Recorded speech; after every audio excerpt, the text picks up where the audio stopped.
Well, good morning. It's 8:32, 2 minutes late getting started for differential equations. This is Thursday, the 11th of July, 2019, and unfortunately I'm the only one in the room right now, so I would be making a pretty important announcement if anyone were here. I'll wait till someone shows up.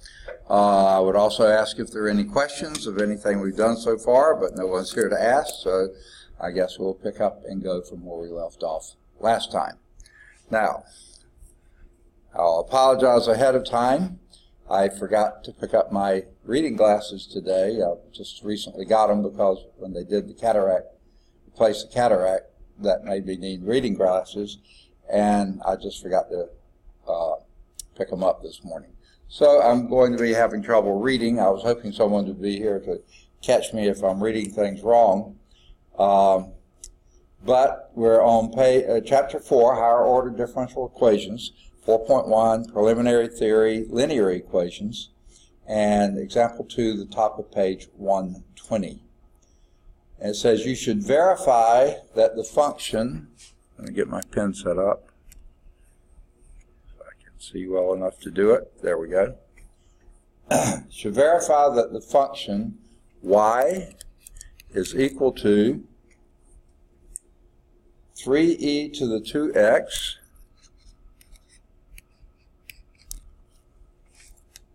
plus e to the minus 2x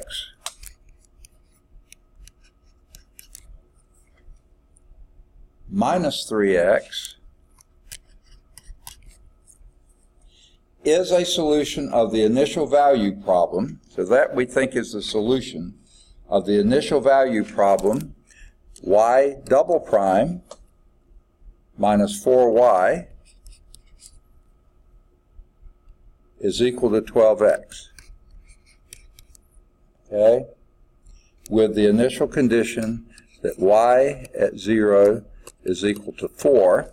But because this is a second order differential equations, we need two initial conditions. And the second initial condition must be the first derivative of y at the same value, and let's see, its value is, they tell us, is 1. Okay? Now, remember the initial value doesn't have to be x equals 0. That's usually what you think of as initial, but it doesn't have to be that. And certainly the y values can be anything, and the y prime can be anything. So, what they first ask is verify that this is a solution to that. Well, to verify it, we've got to take a derivative. Y prime is equal to 6e to the 2x. Okay, now that's 3 times the derivative of e to the 2x is e to the 2x, and chain rule derivative of 2x is 2, so 2 times 3 is 6. Minus 2e to the minus 2x. Derivative of e to the minus 2x is e to the minus 2x, and the derivative chain rule of minus 2x is minus 2. So that's where that came from. And derivative of minus 3x is minus 3. But we really don't need the first derivative except to take the second derivative, because first derivative doesn't show up in the problem. So let's move on to y double prime is equal to, in this case it'll be 12e to the 2x. 6 times the derivative of e to the 2x is e to the 2x, chain rule times 2. So 12e to the 2x. And then this will be a plus 4e to the minus 2x. Minus 2 times the derivative of e to the minus 2x is e to the minus 2x times chain rule. Derivative of minus 2x is minus 2. So minus 2 times minus 2 plus 4. And then this one drops off. The 3 doesn't contribute anything. Okay? You take a derivative. So now let's plug back into our differential equation. The y double prime is 12e to the 2x plus 4e to the minus 2x. Okay, that's what we've got plugging in y double prime, minus 4 times y. Well, y is 3e to the 2x plus e to the minus 2x minus 3x. Okay? Now,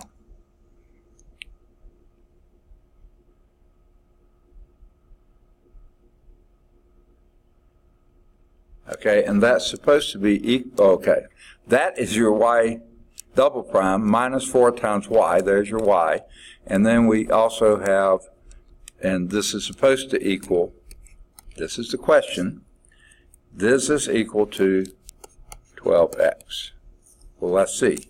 This is 12e to the 2x plus 4e to the minus 2x. Minus 4 times 3 is minus 12e to the 2x. Yes, that part works. Minus 4e to the minus 2x. That part works. Plus 12x. Is that equal to 12x? Well, 12e to the 2x minus 12e to the 2x. That's 0. 4e to the minus 2x minus 4e to the minus 2x. That adds to 0. 12x equal 12x. Yes. That is an equality. Okay? So what we just did was verify that this solution is a solution for that initial value problem. Okay? Oh, no, we haven't. All we've done is shown that this is a solution to that. We haven't shown that it's also a solution to the initial value problem. So let's do that as well. When you plug in 0 for x in the y, you get y is equal to 3 because e to the 0 is 1 plus e to the 0 is 1 minus 0. Well, that's equal to 4. That checks. Now the y prime, I said we didn't need it except to get y double prime. We also need it to check and verify our initial condition. So y prime from down here is equal to, when x is equal to 0, 6, because e to the 0 is 1, minus 2, because e to the 0 is 1, minus 3, and that indeed is equal to 1, so that checks as well. Okay? So, our equation works in the differential equation, our solution, proposed solution, and the both initial conditions fit the bill. Okay? So now we have verified that that function, top function, is a solution of the initial value problem, both of the differential equation and of the initial conditions. Now, that differential equation, this one right here, is linear. Okay? Not first order in linear, but it's linear. Okay? The coefficients, as well as g of x, coefficients are 1, 4, and then the g of x is 12x, are all continuous functions. The coefficients are constant functions, so they're continuous, and 12x is a polynomial function, that's continuous. Okay? And the first one is not 0, okay, on any interval containing x equals 0. Okay?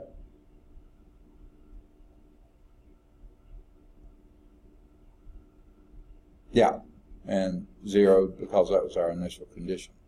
We conclude from theorem 4.1.1 that the given differential equation is a unique solution on the interval I.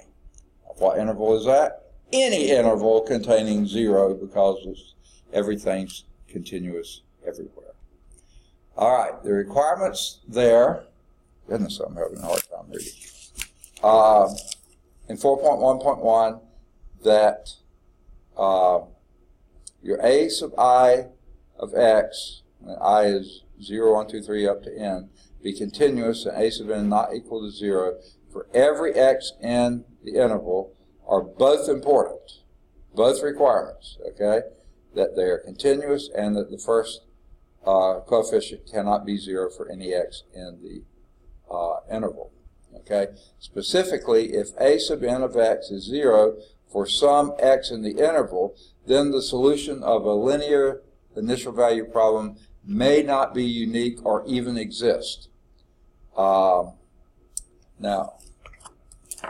got another one here.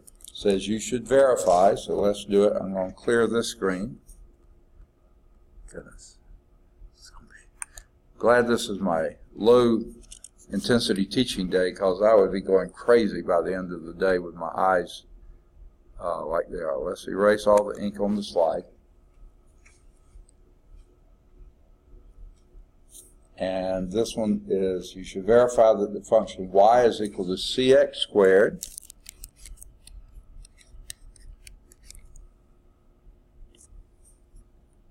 plus x plus 3, okay, is a solution of the initial value problem x squared y double prime minus 2xy prime plus 2y equals 6, with the initial condition that y of 0 equal 3 and y prime of 0 equal 1. Okay, on the interval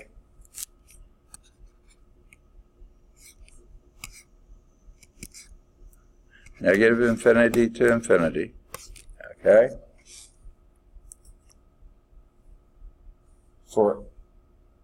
is a solution for that for any choice of the parameter c. Okay, we claim that's the solution no matter what c you choose. Okay, that's rather bizarre.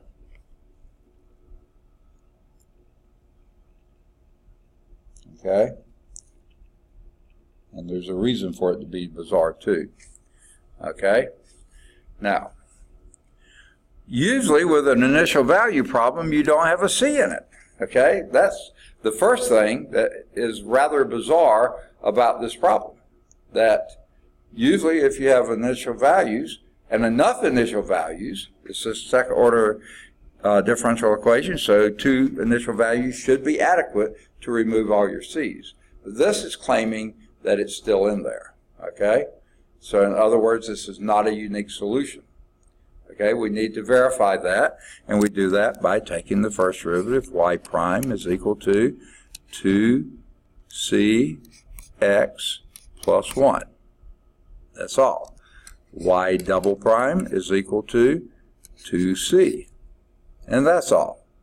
If you plug that in here into your into your differential equation, you get 2c x squared, because y double prime is 2c, so 2cx squared, minus, now you're multiplying, let me go and write it out for you, minus 2x times y prime, and y prime is 2cx plus 1, plus 2y, and your y is cx squared plus x plus 3. Okay? Now, that's supposed to equal 6. They claim for any value of c, which is, again, bizarre. So let's see what we got. 2cx squared minus 4cx squared minus 2x, distributing across there, plus 2cx squared, distributing here, plus 2x, plus 6 is equal to 6, supposedly. Let's see if it is. Well, minus 4cx squared, 2cx squared plus 2cx squared is positive 4cx squared. Those add to 0, so they disappear. Minus 2x plus 2x adds to 0, and you have 6 equals 6. That's true, and that's true for any value c you put in the problem. Positive, negative, fraction, decimal, 0, fine. Any c you put in the problem. Rational, irrational, it doesn't matter. Any real number c you put in there, perhaps even imaginary numbers. We're not going to get into that now. But for any number c, that works. Now, What's strange about that is the fact that this is a second order linear differential equation. What the catch is here is that this coefficient here can be 0 when x equals 0. In fact, that's your initial condition. See, x equals 0 is in this interval, okay? And it's actually your initial condition here, and you have that being 0. Then this doesn't, in a sense, make sense. The problem is what they call ill-posed, because when x equals 0, we didn't check and see if our initial conditions, I should do that too. So let's see, plugging in x equals 0 here, you have y is equal to 3, so that checks, okay? And plug in 0 to your y prime, you have y prime is equal to 1, and that checks. You know, when x equals 0, y prime is equal to 1, so that checks. So we checked our initial conditions. So both the differential equation works, the solution for the differential equation works in the differential equation, and the initial conditions, both of them work to a T, fantastic. But you still have an arbitrary variable, even though you have, it seems like everything is fine. Hey, looky here. Surprise, surprise. Sorry for being late, like always. I have a feeling the problem is not getting up late, it's staying up late at night. No, I went to bed early last Oh, night. really? Yeah. I had a bad start. A bad what? Bad start this morning. Oh, I see. Sorry. But I'm glad you're here. All right. And today's the What's faster, by the way? What's that? Do you come from I-59, I-20 on your way here? Yeah. Is it quicker to get off at Alabama Adventure? Yeah. And then go down that way? Yeah, that's what I do. Okay, because I passed a car over there in like Fairfield and like Hueytown, and I got off over at Bessemer. He pulled into Walston before me, and I passed him like a Hueytown. So I was like, he must have got off at that Squash Adventure. Yeah, that's where I come in. Yeah, if you take that exit and of course take a left, go back to Highway 11 here, and then take a right and come on right up the campus. You could go as far down as Academy and then come back That's this what I way. usually do. Oh, really? Yeah, go buy Premier Chevrolet or whatever. Right, yeah, whatever that one is. And come back, yeah. But you didn't do that today. I did. Oh, you did? Yeah. Yeah, And you the got kid, I'm guessing that kid got off it over here because I knew who he was. Oh, I see. Yeah. And, yeah, that's how I do. And it's, see, otherwise you're going down there, coming back, you have a couple more lights coming this way, so you get stopped. That one right there is ridiculous. Yeah. But glad you're here. Now, I do need to make an announcement, even though I've already got started on recording. Go on, turn on the projector, and I'll adjust the lights. It's easier to see the projection with this thing, the lights off. I was grading papers earlier, so I had that thing.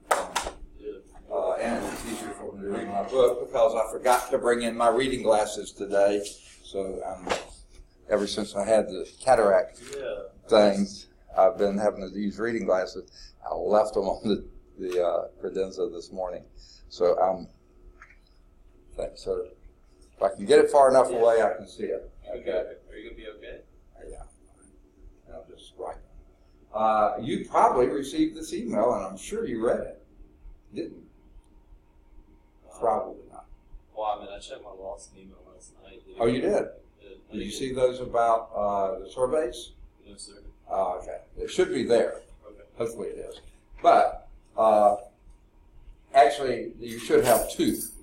The first one they sent, I think, they sent it, the one they sent to us, they used an old email and updated the information, but they forgot to update the subject line. So the subject line says, Lawson State Fall 2018 surveys have opened.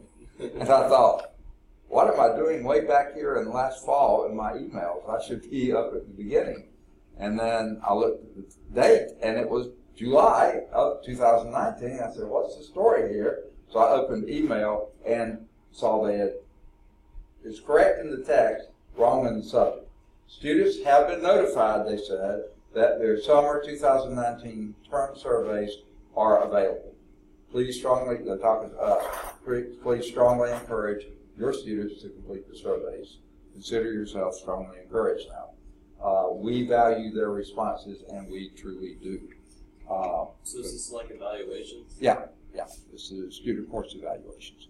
Now, there may be, sometimes they might attach another evaluation to it, like the registration procedure or food service or library or something like that. So far, none of my students said they've had any of those. Only a few of them have done the survey, so I don't know. So please do these. I value by looking at mine to see where I need to make improvements, okay? But also, I'm the math department chair, and I use the student surveys big time when I'm evaluating my instructors, because they see the instructors every day. I see them only occasionally when I visit their classrooms, and that's not very often. And they can put on a good show for me one day, you know? Yeah. But the students see them every day, and they interact with them every day, so that is a great source of information for me about how my instructors are doing. And generally, they're doing quite well. Generally, there's a few exceptions, okay? And that's, I need to know. So please do the surveys. Now, if you find that email, that's how you found it, you saw it? Okay. When you go to it, there's a link right there. Click on the link, you go right to the survey. So there's no hassle to get there. You go right to the survey. Also tells you how to log in. Your student ID number is your login number, and your birthday is your password. Now, is this going to be like our login over the Blackboard, or is this sort of like our 122 number? That's it. The 1, 2 something another number. Yeah. That's your login, and then your birthday is the password. Now it's an 8-digit birthday, 4-digit year. For me, 1951. Yours won't be quite that far back. Then 2-digit month, and if it's a single-digit month, we put 0, like 01 for January. And if it's a single-digit day, be sure you put a 0 there, 07 for the 7th of January. Okay, that'd be mine. Okay, so please, and you're in, then do the surveys. And both courses should show up. Is that all you're taking? 2? No, 3. 3. Okay. Yeah. So please do all those courses. Okay. And from what others have told me so far this summer, it's taken about 5 minutes to do. Yeah. Now, if you want to write comments, it might take a little longer, and that's fine too. But the survey itself, not long. Not then. And now, you have until the 8th of August to complete them. The 8th of August is way past the end of the term. And I didn't know before that, because I ain't going back to Lawson after the first. What's that? After the first, I'm done with like school. So Exactly. That's how I was in college once, especially at undergrad. Once I was out of there, that last exam, it's over. Bye. Yeah.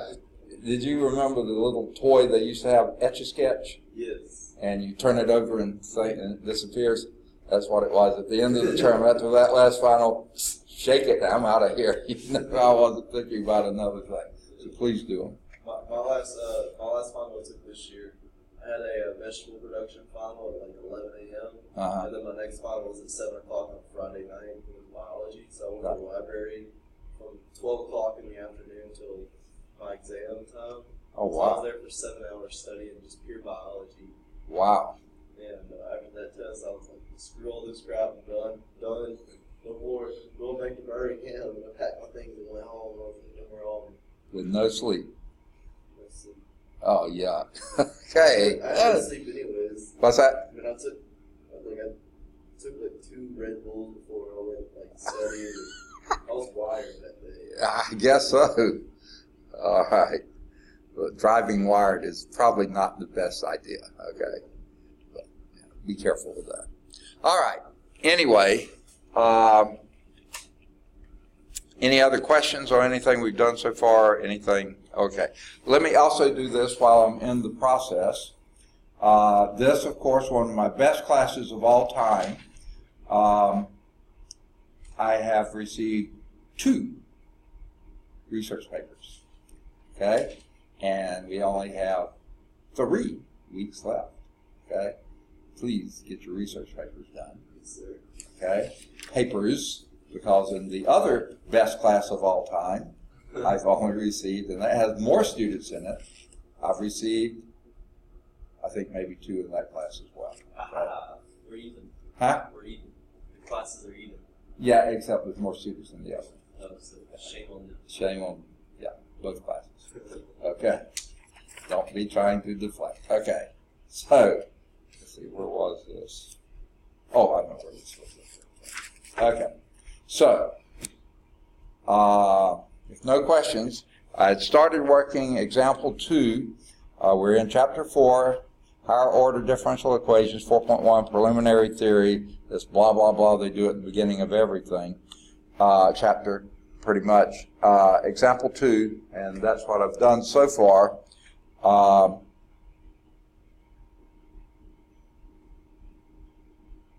No, I've already done example 2, and this is the thing under example 2. If you've got it pulled up there, it's the paragraph after example 2 that talks about this other differential or solution to a differential equation with a C in it to this differential equation that's in that paragraph in the top half of the page. That differential equation with initial boundary conditions, 2 of them, second order differential equation, 2 initial conditions, which is exactly what it's supposed to have, and yet your solution still has an arbitrary constant in it. Now, is the initial condition is that y equals 3? Yeah, y of 0 equals 3, and y prime of 0 is equal to 1. There's the 2 initial conditions. Now remember, for a second order differential equation, you've got to have 2. One has to be a y value, the other has to be a y prime value. You never have a y double prime value as an initial condition for a second order. For a third order, you would, but not for a second order. The other thing is you have to be evaluating at the same point, 0. But it doesn't have to be 0, but in this case it's 0 on both of them. And that's fine, okay? Now, generally, if you have a second order differential equation with 2 boundary conditions, you should have no more arbitrary constants. Yet this one does. And it's completely arbitrary. And we've just shown that here. That's what all this work is about. It shows that no matter what the C is, positive, negative, fraction, decimal, 0, rational, irrational, whatever the C is, it works. So it's an arbitrary constant. You have an infinite number of solutions. Whoa, what's wrong with this picture? Here's what's wrong with the picture. The theorem 4.1.1, which we did last time, requires that all the functions here of your, in this, the a sub x here, the a sub x here, the a sub x here, and the g sub x, that all of them be continuous. They are. X squared is continuous everywhere. 2x is continuous everywhere. 2 is continuous everywhere. 6 is continuous everywhere. So that's fine. The one condition it doesn't meet is that this thing, the leading coefficient function, cannot be 0 anywhere in the interval. And guess what? This is 0 at 0. That's on the interval, of course. And what's even worse, that's where your initial condition is. So at your initial condition, this term doesn't even exist. So you're talking about a completely different differential equation that x equals 0. It's a linear differential equation. Well, linear, but first order differential equation. Yes. Well, not even that, because that's also 0 there. So here you're talking about 2y is equal to 6. That's true, y is equal to 3, you know, and y is equal to 0 is 3, y prime at 0 would be, that would be wrong too. So your initial, your given, your, this is what they call an ill-posed problem, because the requirement for the theorem to work is not met because x can be 0. Okay? And that, I think, is the whole purpose for this whole exercise here. In other words, there is no unique solution to the problem. Although most of the conditions were satisfied, the obvious difficulties are the a2 of x, which is x squared, is 0, x equals 0. Initial conditions are also imposed at x equals 0, so it really makes it not a well-posed problem. I do have a quick question. Yeah. Can you just explain where you get the, like I came in late, so I'm not there. Where did you get the y equals cx squared and the y prime? Where did you derive those from? Okay. They gave us in the book, it says verify, and if you'll, it's not working. Okay, they gave us that first equation and said verify that that is a solution to this. Okay, with those initial conditions on that interval. That was the initial problem. Y equals 3 wasn't in. Oh, and so then you took the derivative of it. Took the derivative of that here, second derivative of that here, then I plugged those in here, and here, and that in here, and set it equal to 6. Okay? It's just like our chapter 1. Yeah, exactly. It's verifying. Yeah, that's exactly what we're doing. That's why I said they like to do this at the beginning. Oh, yeah. Okay? And then when you do that, you find out that sure enough, 6 equals 6. Okay? Because all these others add to 0. Okay? So that works, even though you still have an arbitrary constant in it, even though you had 2 initial conditions that should have removed all your arbitrary constants. Why did that happen? You have an infinite number of solutions for something you should have a unique solution because you didn't meet the criteria. This thing is 0 in the interval. Did the y prime equal 1 because you plugged in y prime of 0 equals 1? Okay, oh yeah. Here's what I did here. We verified this work, but also verified these work. So when you plug in x equals 0 here, that goes to 0, that goes to 0, you get y equals 3. So that works. And then down here, you plug in y equals 0 here, and that goes to 0, and y prime equals 1. That checks. So yeah, these were checking their initial conditions. Okay? That's why that's stuck in there. All right, I'm up for it. Okay, good deal. Good question, sir. Okay? Now, they introduce another issue that you run into a lot in real life, in physics, in engineering, in lots of places, and it's boundary value problems, not initial value problems. You know what's going on here, and you know what's going on here. You're trying to model what's going on in between. Initial value problems, some point here, you know, like in this one, what the function value is there and what the first derivative is there. That's an initial value problem. And then you're describing it everywhere else. That will give you a unique solution for a second order differential equation. Boundary value problems, sometimes you can't get a unique solution. And that's what they're talking about here. Another type of problem consists of solving a linear differential equation of order 2 or greater in which the dependent variable y or its derivatives are specified at different points. Those were specified at the same point. These are at different points, okay? And here is such an example. All right, you erase this one? Yes, sir. Okay. All right.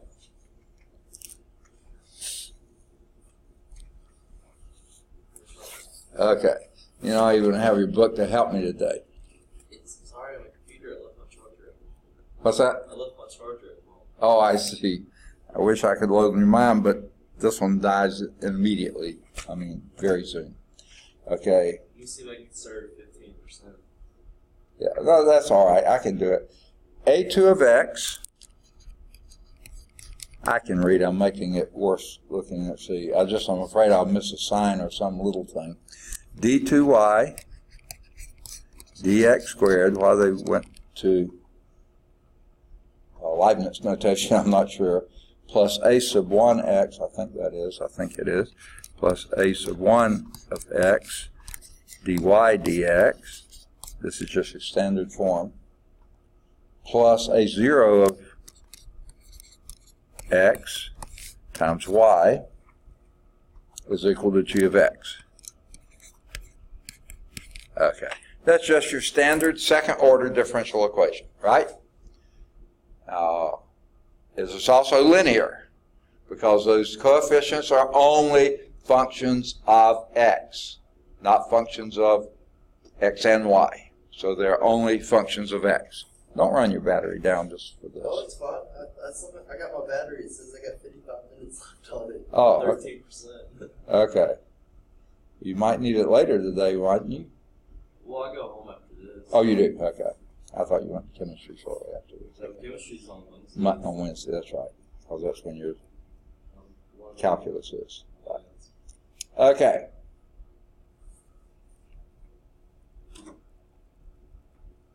Okay. You should verify that this, wait, I'm sorry, I'm on the wrong one. Here it is, down here. Subject to y of A is equal to y0 and y at B is equal to y1. This might be a dumb question, and I asked this at the beginning. Is it always going to be d of y over dx? Like that's always just going to be the dy is always going to be the independent variable, and dx is the dependent variable. Not a dumb question at all. In most math applications, they use that just because that's sort of standard. In real life, though, it could easily be that the independent variable could be x. Dependent variable could be x, and the independent variable t. In fact, most of the time, you run into rates of change with time. So time is usually your independent variable, or so often in real life situations. Other times it could be other things. If you just think about anything that's kind of a ratio, miles per gallon, it could be your capacity here is your dependent variable, independent variable, and your distance, x, could be your independent variable. Dependent, I'm saying on backwards, okay? So yeah, you could have anything here. Math just likes y and x, okay? They stick with those two, and most of the time they deal with them. Every now and then they'll throw in a t or something else, and then when you get three-dimensional z's, but this is just what they usually in three-dimensional, isn't it? It'd be something over dz, right? say again. dz would be independent variable. Yeah, and then you would have partial derivatives, okay? Because if x and y are both independent, then you have partial derivatives. So we're not going there, okay? Yes, exactly. Okay. Now, what this is called is a boundary value problem. And why it is, you have different positions that you're evaluating at, okay? You're evaluating this at A and that one at B.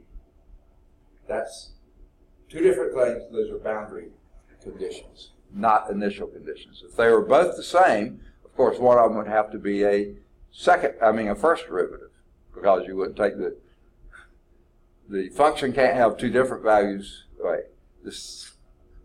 You don't evaluate it at the same place twice because it should be the same value at both. So you would need first derivative for the other.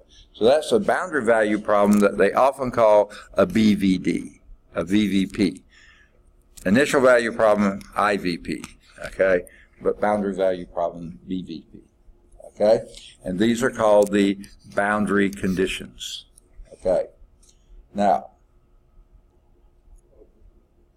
that's not the only boundary conditions you could have.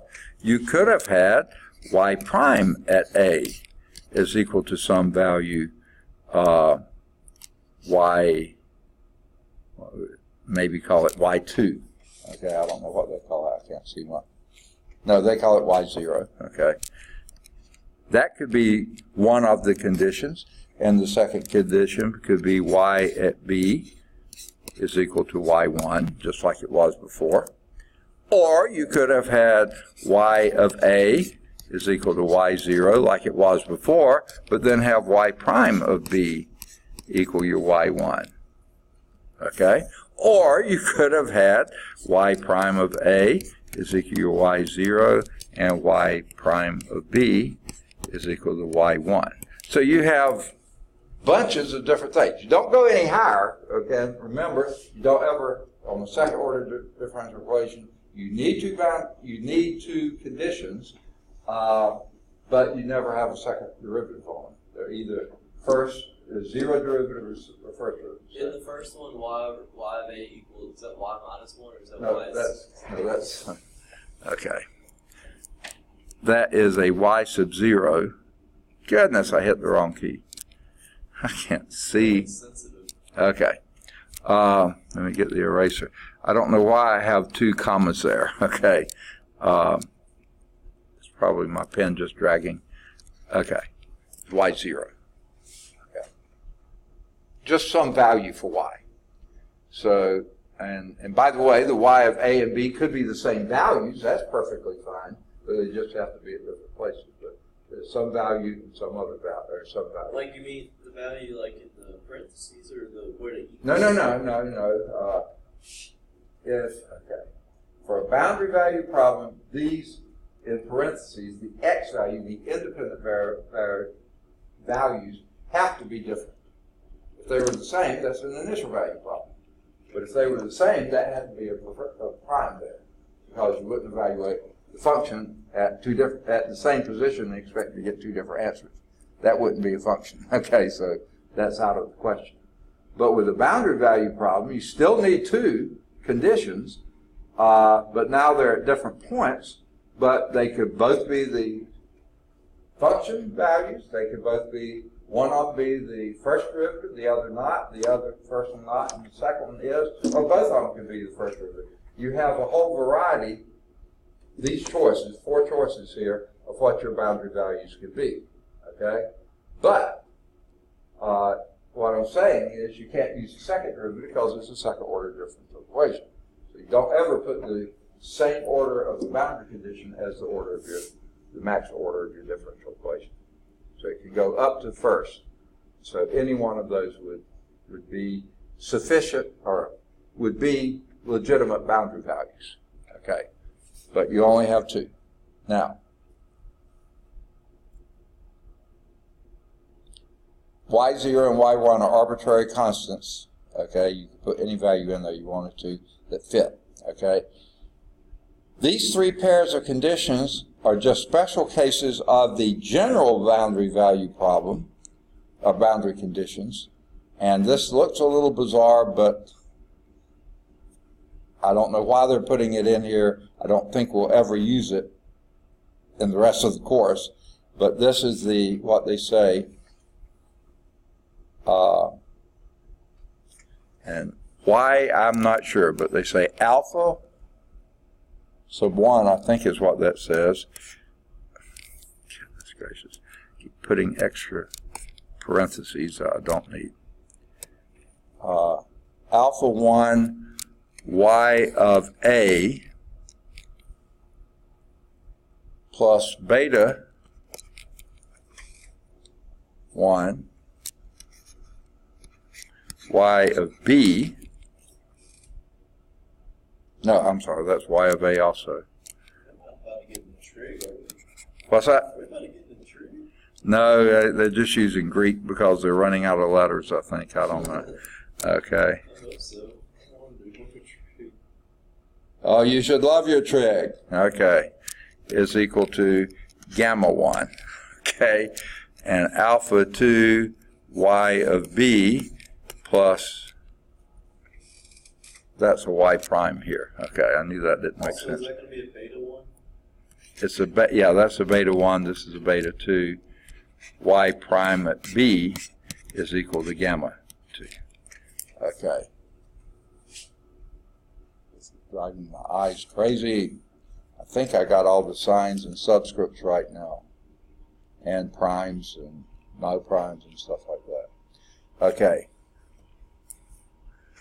Now, I don't know why they introduced this here, and I'm not even sure what your arbitrary constants are here now. It's your alphas, your betas, or your gammas. You know, it's just a mess. But that's your general boundary value things. You see, this one would be alpha 1 of 1 and beta 1 of 0. This would be alpha 2 of 1 and beta 2 of 0. This would be alpha 1, 0, beta 1, 1. You know, so you see, these are all special cases of those two equations. So, yeah, whatever. And we'd never use them again, so I don't even know why they stuck them in, but if you ever need them, there they are. Let's do example 3. And it's going to show a problem that you get with boundary value problems. A boundary value problem can have many, one, or no solutions. Whereas initial value problems, if your conditions are met, you should have a unique solution. Okay? Was the last thing we just did, was that more of a theory than was that more of a theorem than an example? No, it was saying this is a general way, rather than writing those 4 conditions we had, write those 2 conditions and they're all covered in those 2. Yeah. That was supposed to be a shorthand, and so they introduced 6 arbitrary things there to take care of 2 before, or something like that. I don't know. It was rather bizarre. Okay. Here's example 3. Back in example 9 of section 1.1, like you said, this is going back there, we saw that the 2-parameter family of solutions for this differential equation, x double prime plus 16x equals 0. Okay, is x is equal to c1 cosine 4x, I think it is, yeah, plus c2 sine of 4x, right? Wow, What's that? I don't know if it is true or not. Well, we could verify if you wanted to, but let's do it real quickly. Okay? The first derivative of this would be C1 sine, or no, I'm sorry.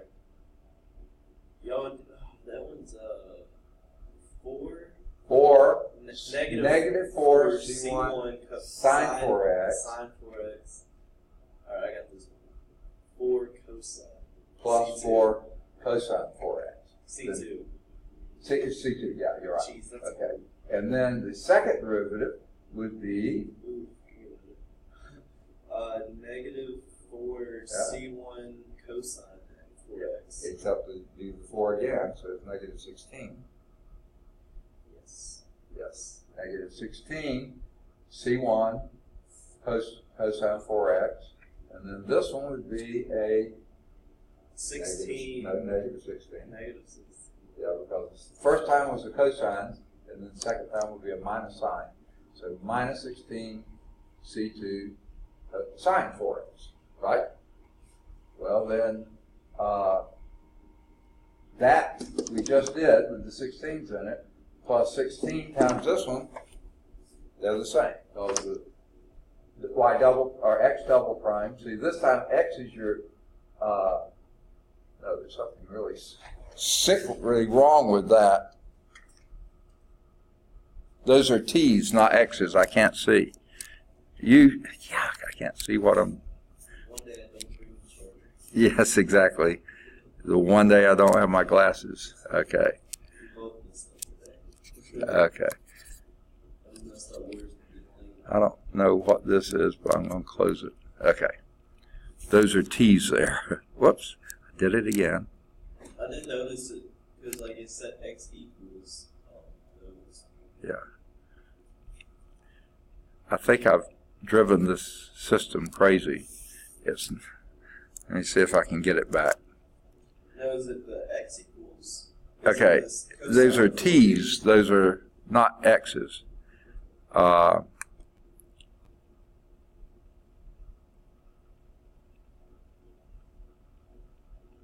Okay, I think I got it. Stop. No, I didn't. Microsoft PowerPoint is not responding. Look for a way for the program to respond. Yeah, but I'm afraid we'll be here all day. It's not going to be hard to restart it. I have it written down also. Yeah.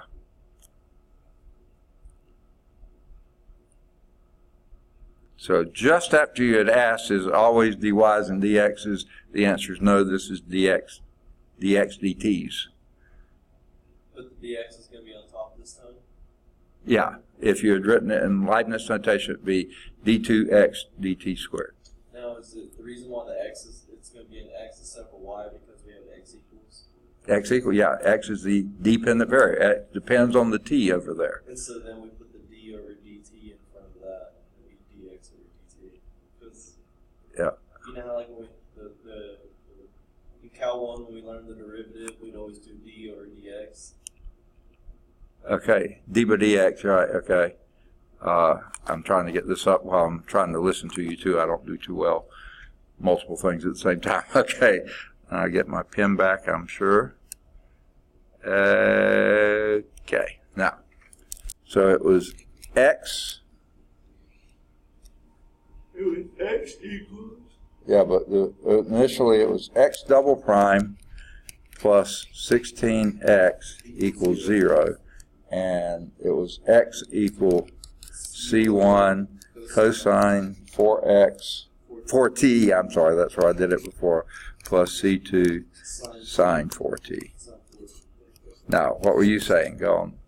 I was just saying, like, if we were doing the derivative, since it's x equals, we do the d over dy, or dt, since... Yeah, it would be dx dt in this problem. And d2x dt squared over dt squared.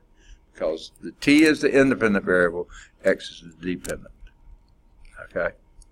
Is that what you're asking? Yeah. Exactly what you were saying before. Here's an example of it. Okay. Now, suppose, and this is a general solution for it, the two-parameter system. Suppose we now wish to determine the solution of the equation that further satisfies the boundary conditions that A, it can't be A, is it? No, it's X. I was going to say, why did they introduce an A here? Okay. X of 0 is equal to 0. Now that could either be an initial or boundary condition until you get the next one that says x of pi halves is also equal to 0.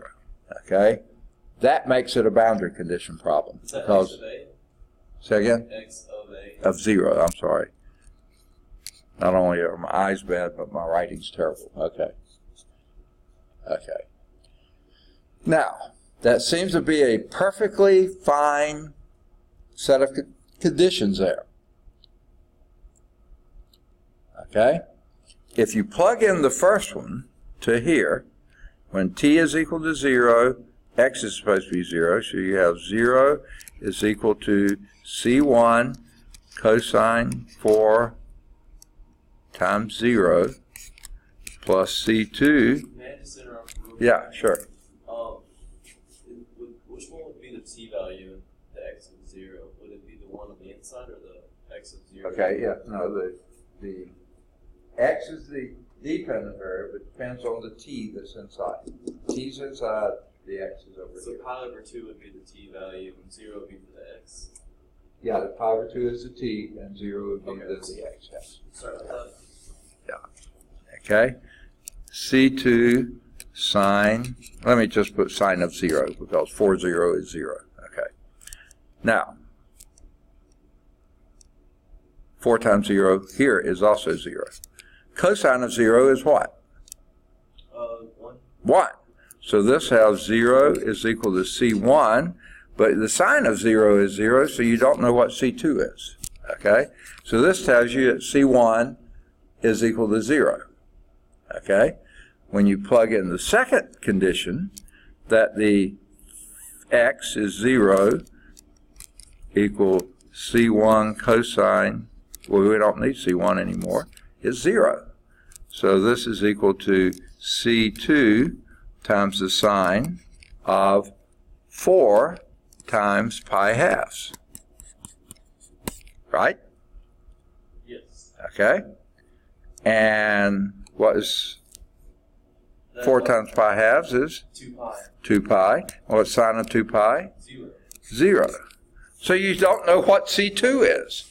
You have an arbitrary constant left. C1 we found out had to be 0, but C2 is still arbitrary now. Okay. Could we theoretically? No, we couldn't. I was going to say, could we plug in 0 for C1 and try to solve for C2 that way? We already plugged in 0 for C1. It's gone. I left it off. Now, here's what we could have done. We could have done this one first before we did this one, and then we would have had 0, that's x is going to be 0, is equal to C1 times the cosine of 2 pi, because that's C1 times the cosine of 2 pi, plus C2 sine of 2 pi, but that doesn't help us any, because sine of 2 pi is still 0, and this would make C1 equal 0 again, because cosine of 2 pi is 1. So we can figure out one constant, but we can't figure out the other one. So we have an infinite number of solutions, because C2 can be any number in the world, and it works, fits the equation, and fits both boundary conditions. You cannot specify C2 with this problem, okay? So that has infinitely many solutions. You cannot solve for C2.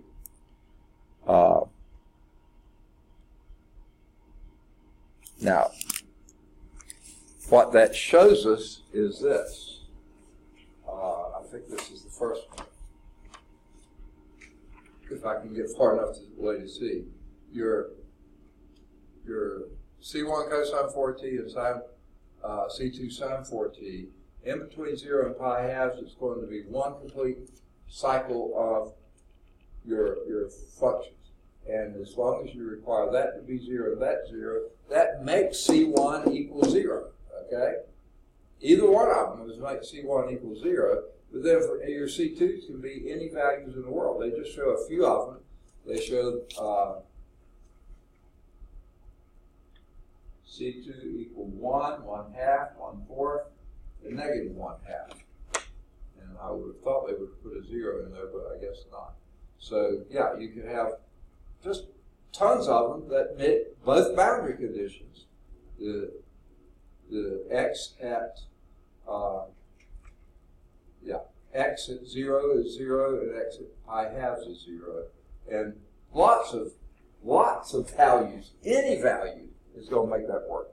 Okay, so infinitely many solutions. Okay, now let's go same problem. All right, Daniel's here. All right. We're in Chapter 4, Higher Order Differential Equations, 4.1, Preliminary Theory, Linear Systems, Linear Equations. Let's see. Did I give you the second test yet? Okay, I gave you the second test. Right, okay. Yeah, Tuesday, I think it was. And by the way, I think I have the second test in Cal 3 also. Oh, I need to give you the first test. I know you do, okay.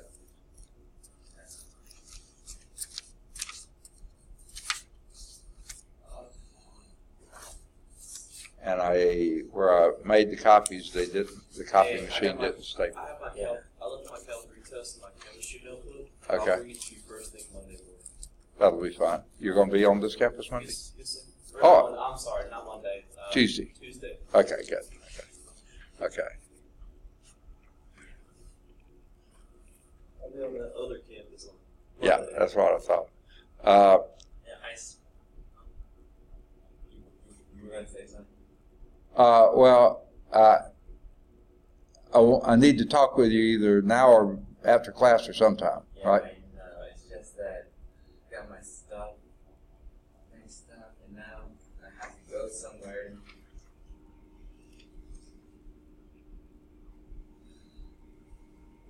am I at? I'm sorry? I mean, am I at a time? Today is when we're supposed to have the grades in. For what? For last term. Get my stuff.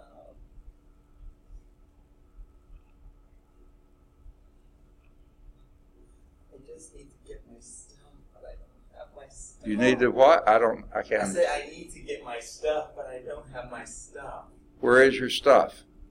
I went somewhere last week when we were out, but now I left it and I need to get it back, but won't be able to go there until after this weekend.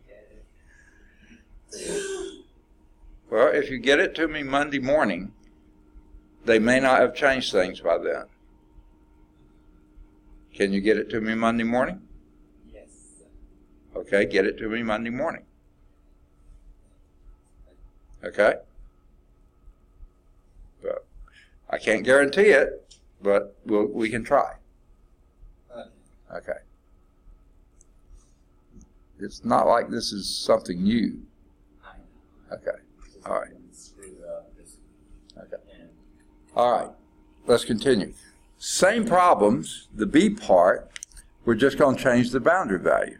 Same initial condition, same differential equation, same solution, but we're just going to change the boundary values. So the B here part, with everything else the same, the boundary value here is x of 0 equals 0, same as it was before. But now we're going to do x of pi eighths equals 0.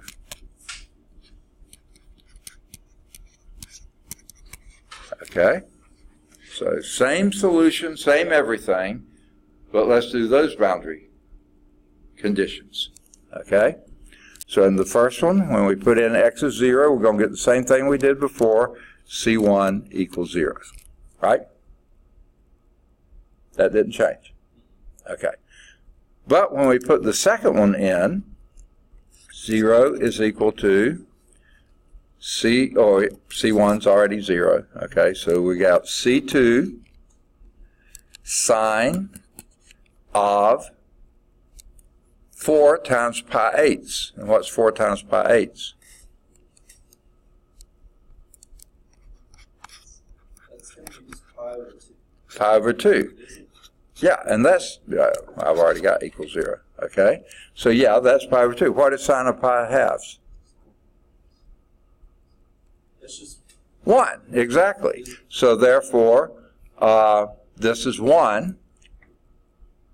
And that gives you C2 is equal to 0. Okay? Well, hey, we got a problem here, Houston. If C1 equals 0 and C2 equals 0, that means there are no solutions to this one. Because C1 is 0 from our earlier thing. That's the same initial condition there. And C2 now becomes 0 because of the second boundary condition. So therefore, there is no solution to this. Our solution is 0. Only the trivial solution is a solution. Okay? So that was just a waste of time. I'm sorry? That was just a waste of time. Well, that's right. So that is a solution, and it's the only solution. So that has one solution. I said no solutions. 0 is your solution. X equals 0 is your only solution. On the C one, what we're going to do is same problem, same everything, except this time we're going to change our, so that even the first boundary condition, x of 0 is equal to 0, and the second one is x at pi halves is equal to 1. Okay? So we change. The first boundary condition gives us the same thing, that C1 is equal to 0. The second boundary condition gives you this. 1, that's going to be the x value, is equal to, C1's already 0, C2 times the sine of, and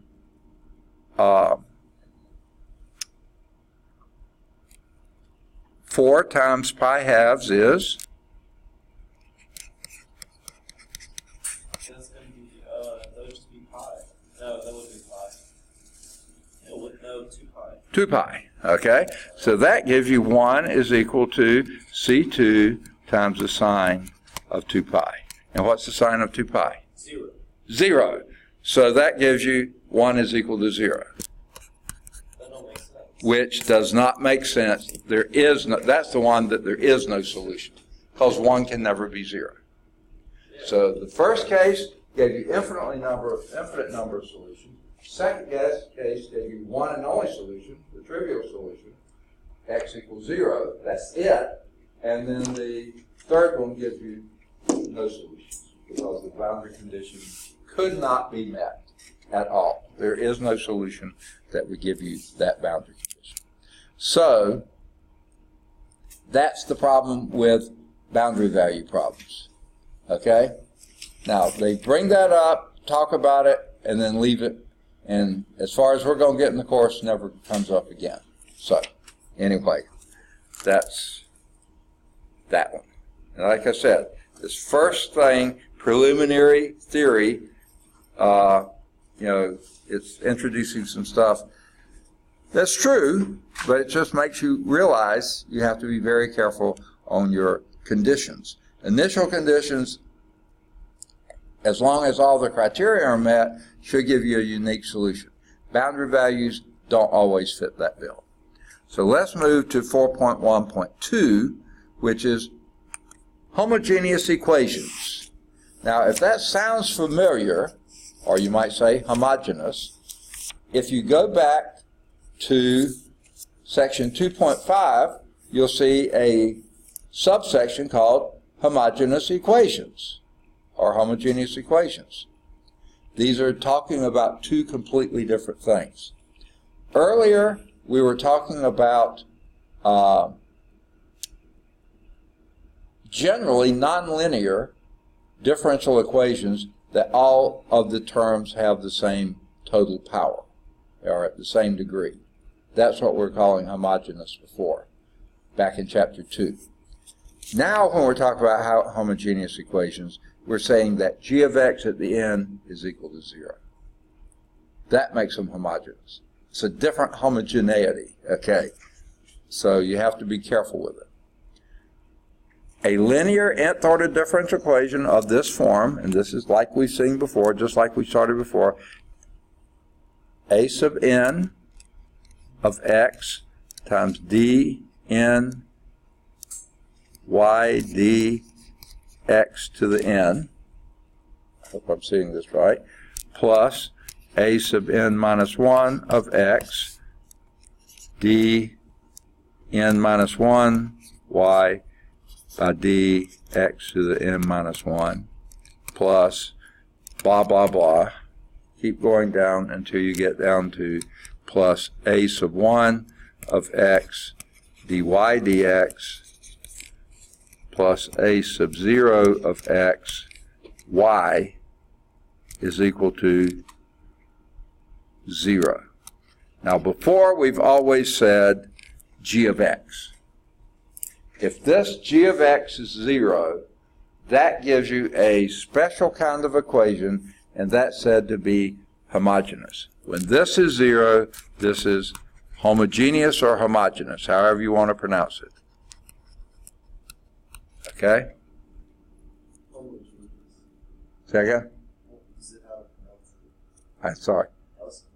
Yeah, something about pronouncing it. Okay. It actually, to me, seems like homogeneous covers all the syllables. Homogeneous leaves out that E at the end. So it seems like it should be. Yes, it gets all the letters in there. Homogeneous seems like it's ignoring that E, that last E right here. Okay. But anyway.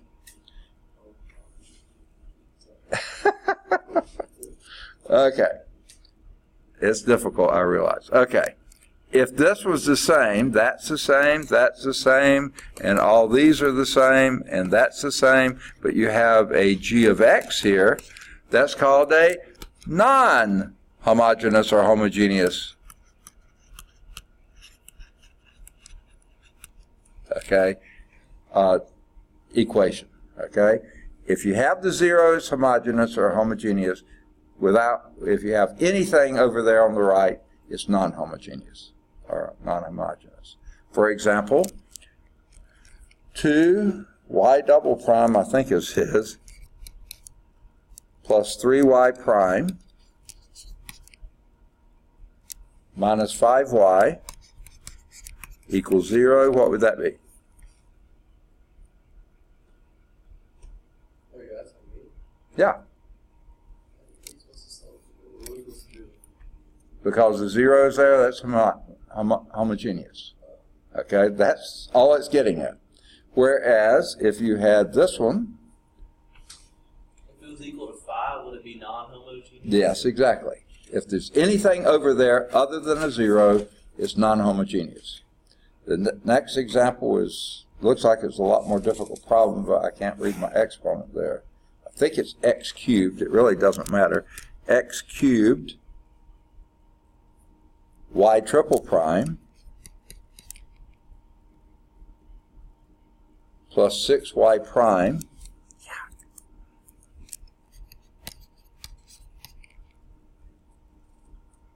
plus 10y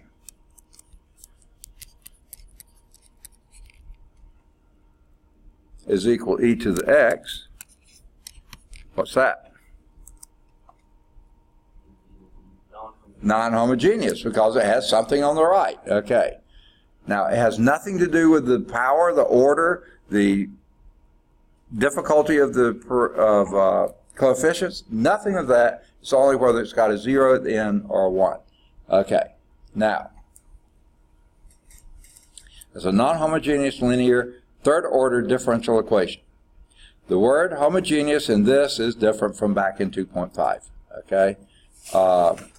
So don't get those confused. Sorry. This is homogeneous higher order differential equations. Right now, linear equations. Those back then were not linear. Okay. So, These ain't linear. what's that? Are these linear? Because there's the exponent. Okay. What makes a linear or nonlinear is that your y's and the derivatives of y's are only at the first power. The coefficients can be at anything, but the y's and the derivatives of y's can't have any cross terms. You can't have a y prime times a y double prime. That would not be linear. You can't have a y times a y prime. That would not be linear. Or you couldn't have a y squared or y to the 1/2 or y to the 3/5 power. Those would not be linear. To make them linear, all the expressions of y, whether it's the function y or the derivatives of the function y, are all at the first power. That's what makes it linear. So it would be x3. X has nothing to do with But it. wouldn't it be written as dy to the third over dx? Since Okay, it's but that is a derivative to the first power. If this derivative were squared, that would not be, yes. Okay. On board. Okay, good. All right. You could need to quit jumping overboard. No, I'm just kidding. Okay. All right. It's funny. All right. All right. No, I'm glad you're asking the questions. That clears things up, hopefully. Now, the reason we're bringing this up is when we do have differential equations like this one, we always go back and do the homogeneous first. Find the solutions for the homogeneous, and we call that the associated homogeneous or homogeneous equation.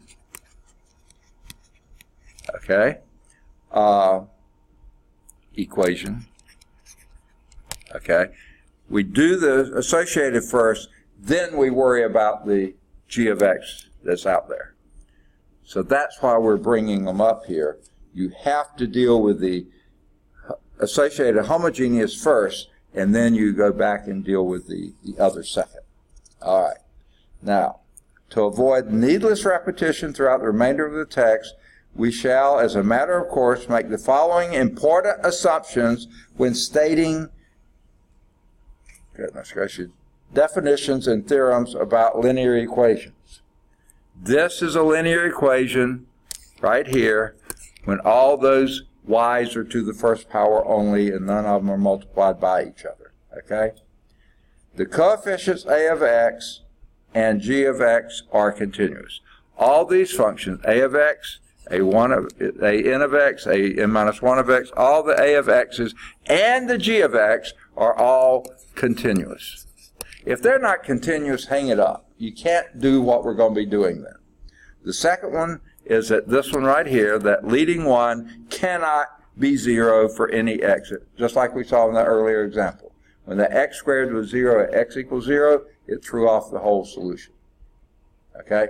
So that first term cannot be 0 for any x in the domain. Because you had it where it was 6y equals 3, or no, 3y equals 6, or was it 2y equals 6? On that last problem, when you plugged in 0 for x, it knocked out all the. It knocked out everything else, and so it made. But it did go back to the initial value, though. It said y of 0 equals 3. And so it even violated that then. If I'm answering the same question you're asking, it even violated that because you're. Get my book far enough away here.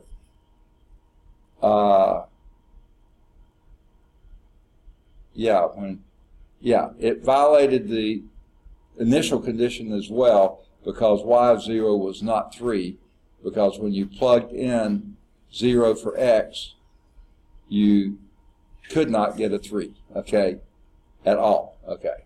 So, it even violated that. So, the key is that first one can't be 0 for any value x in the domain, okay. So those are the two things, and I'm not going to say them every time, but those are going to be held to be true. Okay. Now they go to the problem of introducing these differential operators. And I guess you need them in case you see them in other courses, but I'm perfectly happy with the one we've got. What the symbol D is a shorthand for d by dx, or d by dt, or whatever your independent variable is. That's that operator d. So if you say dy, that means dy dx. Well, guess what? I'm perfectly happy saying dy dx. Or even better, y prime. Okay? Why introduce a new operator? But they do, and there is a little bit of a reason for it, and we'll see that later. So I guess get used to it because they will use these. So if you see d of cosine 4x, what would be the answer for that? That means d by dx of that. Negative 4 sine 4x. Perfect. Okay? So when you see that, that's what it stands for. Okay? When you see d of, it's hard to read, d of 5x cubed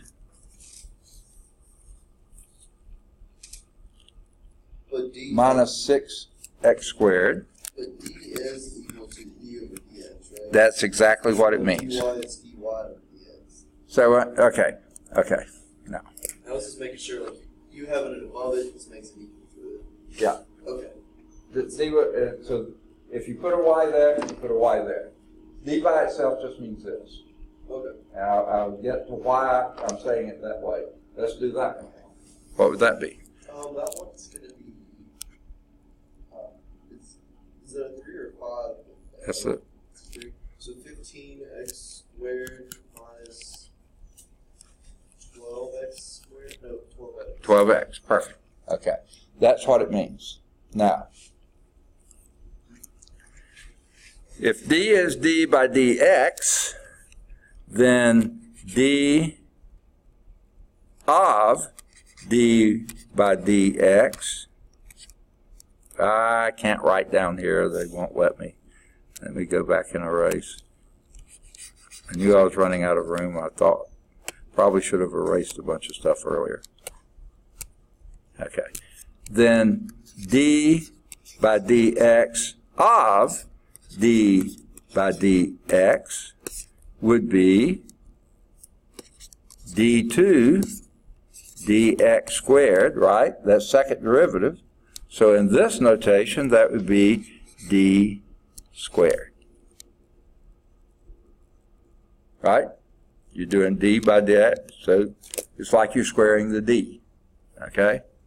And that would be exactly what it is. I probably should have erased some things down. Okay? Now, let me erase. Sorry. Should have erased it. What is it doing? Oh, It's going back. No. Okay, let's try it again. There we go. This PowerPoint is not one of my favorites. Okay. So d to the nth y over dx n, what would that be in capital D notation? dy. D to the nth y, because you're doing n derivatives. So this is how many derivatives you're doing on y. That's what it is. All right. So once they introduce that, then they introduce something else that I think is sort of a wasted thing. But polynomial expressions involving d can also be done. You can have d plus 3.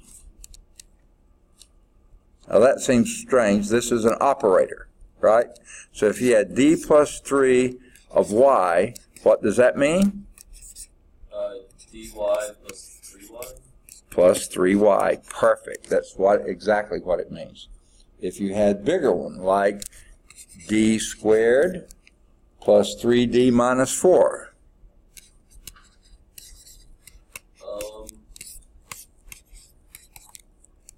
D squared over dx plus. Okay, say that one more time. Would it be d squared over dx? d2y over dx squared. Oh, you know what? I see the y. Yeah, okay. You could have left the y off, but I think they put it in. I just can't read. No, I put it in. Sorry about that. But, yeah, whatever. Plus, I'm guessing on this one. 3d. dy dx, right? Just a minus 4y. Got it. That's exactly what it means, okay? Now, what if you had this one? 5x squared d cubed minus 6x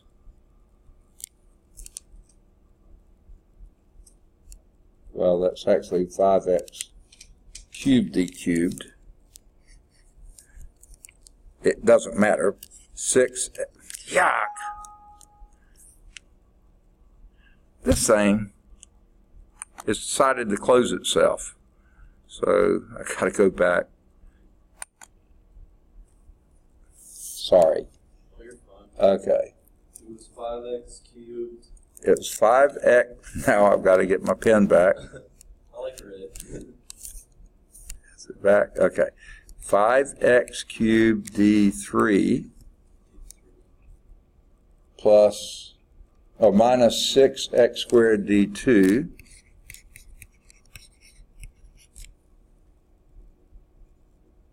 plus 4xd, okay, plus 9. If you had that in front of a y or a t or anything else, that would be, what? You tell me. Oh, sorry. Let me try it down. That's going to be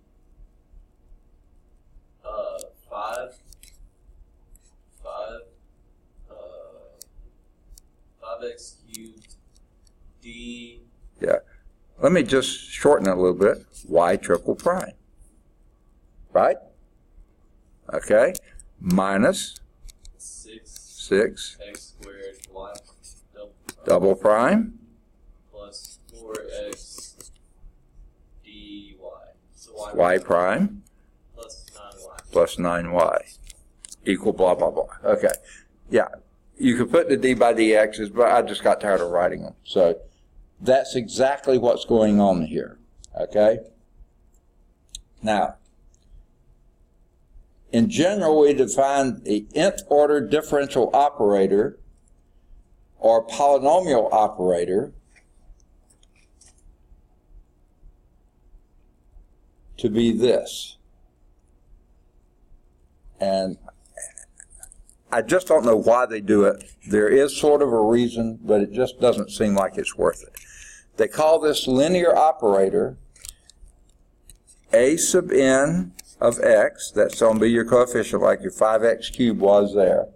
And by the way, I sort of hate they did it this way. Don't expect that this is always going to be the same as that. What this power is for the x has nothing to do with the power here.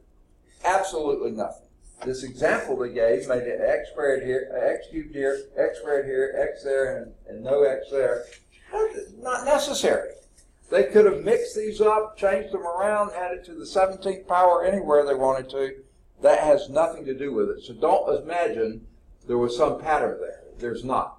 The pattern is in what the d's are and the y primes are. That's all. So this is a sub n of x, okay? I've already lost where I am there. D to the n plus a sub n minus 1 of x, d to the n minus 1 plus, and you see the only advantage here is it's a lot easier to write a d than d by dx so many times. It's just a little shorter, but that's about it. A sub 1 of x d, okay, plus a sub 0 of x. Okay. Now that's your, what they call your linear nth order differential operator. Now,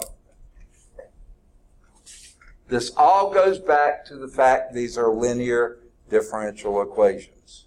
That your derivatives are not squared, they're not multiplied by each other, you know, that they're all to the first power. That's why it's a linear operator. So if you wanted to simplify it, you know, this only works for linear. It's not going to work if you have a y prime times a y. It won't work. Or even a y squared somewhere in there. It won't work. But this is your linear operator. Okay? Now, as a consequence of the two basic properties of differentiation, do again, they just seem to jump from one subject to another. D of C of f of x, okay, is the same as C times D of f of x. Okay? That's your constant multiple one, okay? And your second being that the D operator on the sum or a difference of two functions, f of x plus or minus g of x, is the same as d of f of x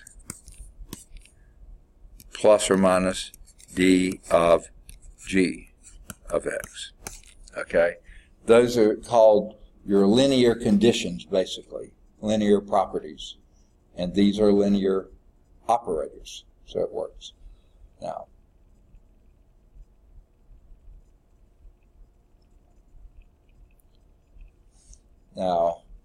to make it perhaps a bit more obscure, then if you have a big long one like this, your linear operator that you're shortening just by calling it L, then L of alpha f of x plus or minus beta g of x, okay, is equal to alpha L of alpha of x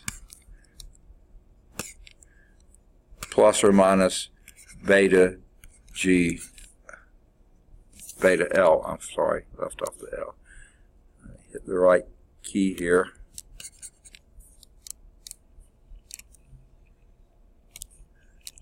L of G of x. Okay.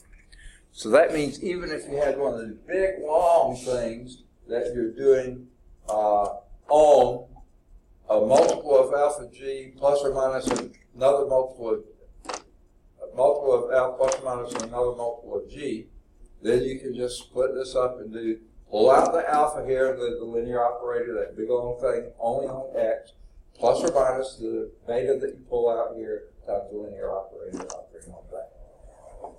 All this is blah, blah, blah, blah, blah, okay? You might at some point need it, but here it is. That's how you say, and we call that L a linear operator, okay? Now, wish I still had room on the page, but I'm afraid I'm running out, so let's go back here. I should have asked this earlier. Y'all need a break? I mean, we usually do have one by now. Let's stop right there, and now I think we were in the middle of page 122. That's where we left off. Sort of a definition here. A differential equation, as if we haven't been talking about them all term. Any linear differential equation can be expressed in terms of the differential of the D notation. For example, here's what we've already been talking about. Here it is. If I can get it far enough away so I can see it. Y double prime plus 5y prime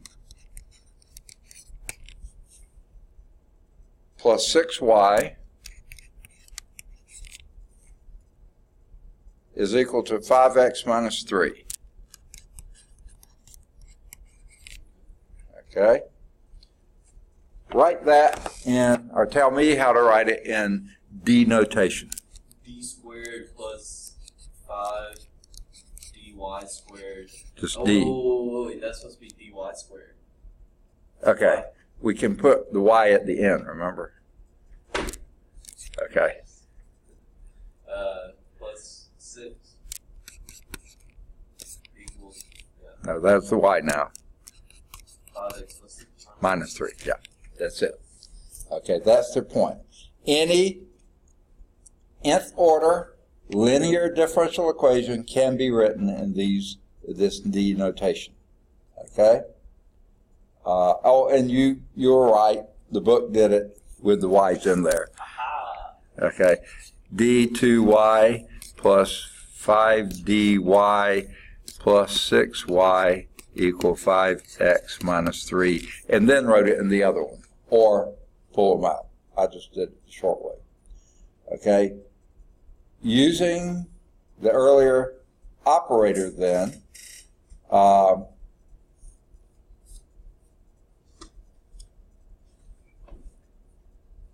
which... If it was x prime, by the way, would we just write d squared? Say again? Would we just write d squared if it was just x prime? Okay. If it was x prime. Right.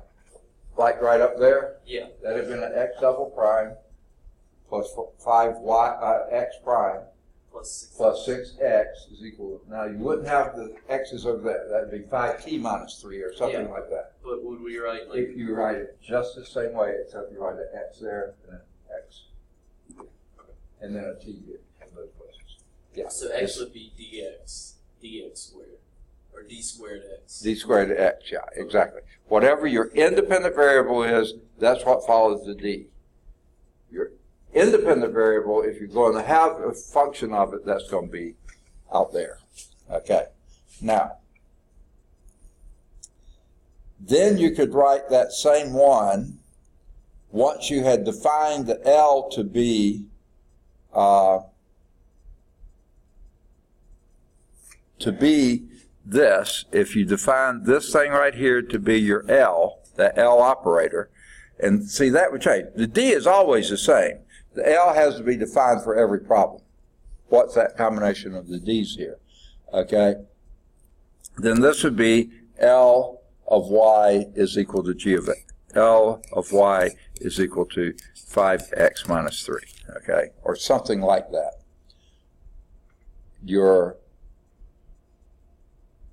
The homogeneous form of that would then be L of Y is equal to 0. Remember, this would be non-homogeneous or non-homogeneous. That would be homogeneous. Now, another principle. Okay? Now, this one is important. Okay? This is not just sort of some busy work here. This one's important. It's called the superposition principle. And the others are important too. It's just that they sort of go kind of walkers with it. They're not necessary. Superposition principle, though, is pretty important. If two or more solutions of a homogeneous differential equation I'm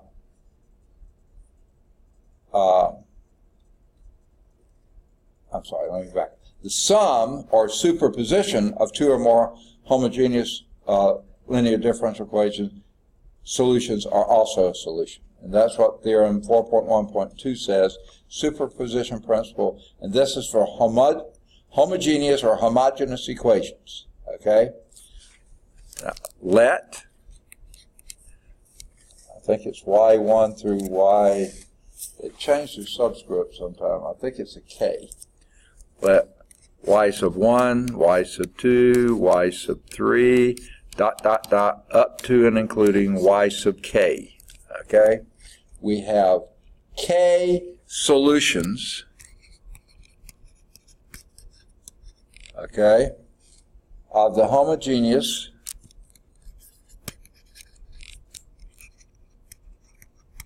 I'm just going to abbreviate that, okay?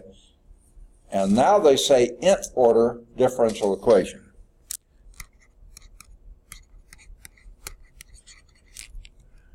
Differential equation, okay? On an interval I. Now, notice here, even though they talk about homogeneous nth order differential equation, they're not specifying that they're linear equations, linear differential equations. I think the implication is they are, but I don't think it's absolutely necessary for them to be. But if these are all solutions to this differential equation, the nth order differential equation, then this is also a solution. Y is equal to, let me see, they use C's, C1, Y, and they're putting the Y1 of X, because these are all functions of X, okay, plus C2, Y2 of X, plus C3, Y3 of X, plus up to and including to C sub K, Y sub K of X, okay? This is also a solution. Okay, so if all these, however many you got, are all you know to be solutions, then the linear combination of them are solutions. And the C's can be any numbers in the world. So basically you have an infinite number, not just K solutions, you have an infinite number of solutions because every linear combination with any different C in there would make another solution. Okay? These are also solutions for the C sub I's, where I goes from 1 to K, are arbitrary. C sub I, when I goes from 1, 2, 3, ... up to K, are arbitrary solutions, arbitrary constants. Any arbitrary constant you want to put in there, okay? And these are also solutions. Now, they do a little proof here, and it's a really simple little proof. You can read through it and do it. Now, there's a couple corollaries to it. meaning additional things that are also true about it. A constant multiple of y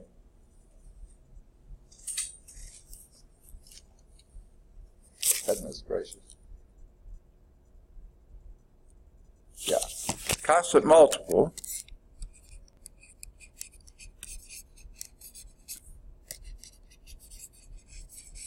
okay, so y is equal to C1 y1 of x, okay?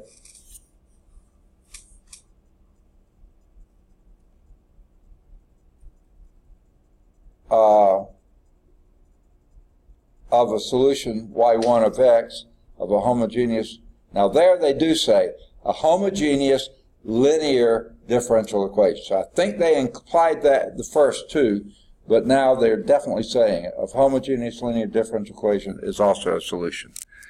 If this is a solution, okay, of a homogeneous linear differential equation, then any constant multiplier of that is also a solution. They state that really awkwardly. Now, the second corollary is a homogeneous linear differential equation always possesses the trivial solution y is equal to 0.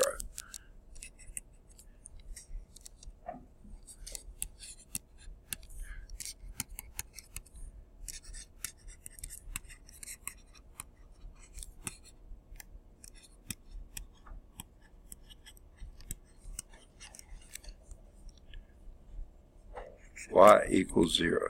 That's called the trivial solution. Okay. Always possesses that trivial solution. Now, it kind of makes sense. I wish I still had it written down, but I've already erased it a couple screens ago. If all that thing, remember the linear differential equation, a sub n of x times x to the nth derivative of x plus a sub n minus 1, all those things there is equal to 0. Certainly if that y is equal to 0, then the y is equal to 0, the first derivative of 0 is 0, the second derivative, all those derivatives are 0. So the trivial solution always works on a linear homogeneous differential equation. Won't work necessarily if that non-homogeneous, but it will work for the homogeneous. It's always a solution. Okay? So let's do example 4. Can I erase this one? Yay? Yes. Okay. The function y1 is equal to x squared. And y2, I can't. Oh, okay.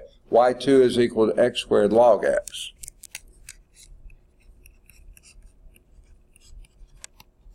Ah.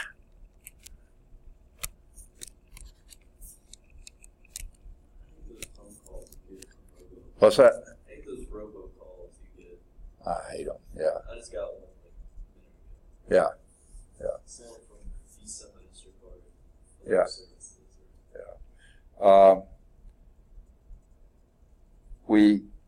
When we get them at home, my wife and I have different viewpoints of them. If the phone rings, I'm going to pick it up. If someone doesn't pick up immediately, I hang back up. She doesn't want to pick it up at all until she sees who's out there and if they leave a message.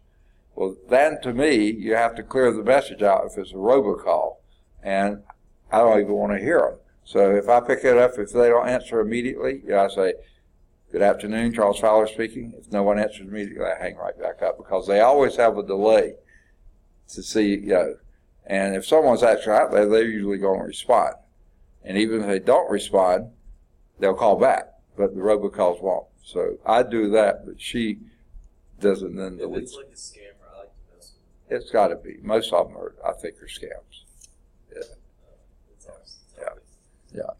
So what we have here are two solutions, And what if both of these are solutions of a homogeneous linear equation? These are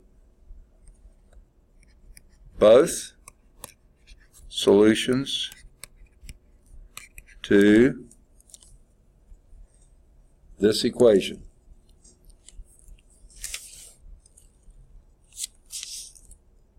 I think that's x cubed y triple prime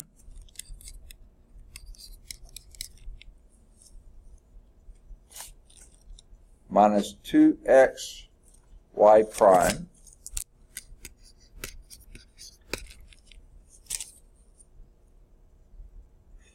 plus 4y equals 0. Okay. On 0 to infinity. Okay. Now, we really should verify that. Okay? Let's do it fairly quickly. You got two things to verify, so get them both done. Okay? I sure hope I think I got the problem written right. So your y1 prime is what? 2x. 2x. y1 double prime is 2. And y1 triple prime is 0. Okay. Okay. y2 prime, I'm regretting this now, but let's do it. Oh, that's probably cool. Yeah. Fun stuff, huh?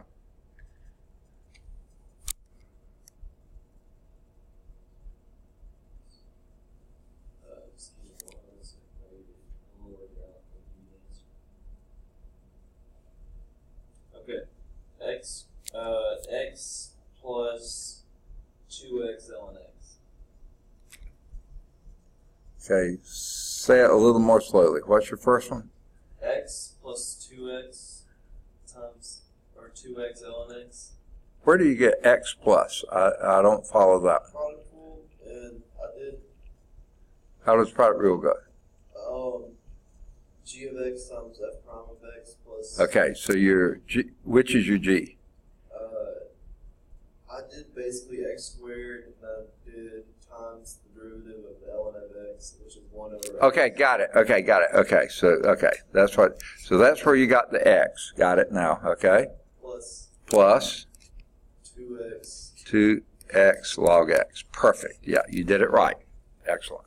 Okay. y2 double prime is. Oh wait. Yeah, we finished. Okay. 1 plus. Let's do that again. 2 plus 2 ln x. 2 ln x. Perfect. So let's make that 3 plus 2 ln x, right? All right. y2 triple prime. Let's use that one. That is going to be just basically this is going to be 0. Yeah, it is. What's the derivative of log x? 1 over x. Yeah. That's going to be 2 over x. Right?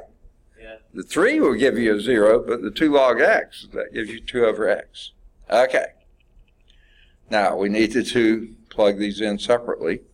So, x cubed times y triple prime for the first one, y1 triple prime, is going to be 0, minus 2x times y prime times 2, so that would be a 4x. Whoop, that was double prime. Can we talk about Say again? Are we doing y1 first? We're doing y1 first. Okay? So x cubed times 0 is 0. Minus 2x times y prime, that would be minus 4x squared. Right? Yes. Okay? Plus 4 times y, which is x squared, and that sure enough is equal to 0. Okay? Got it.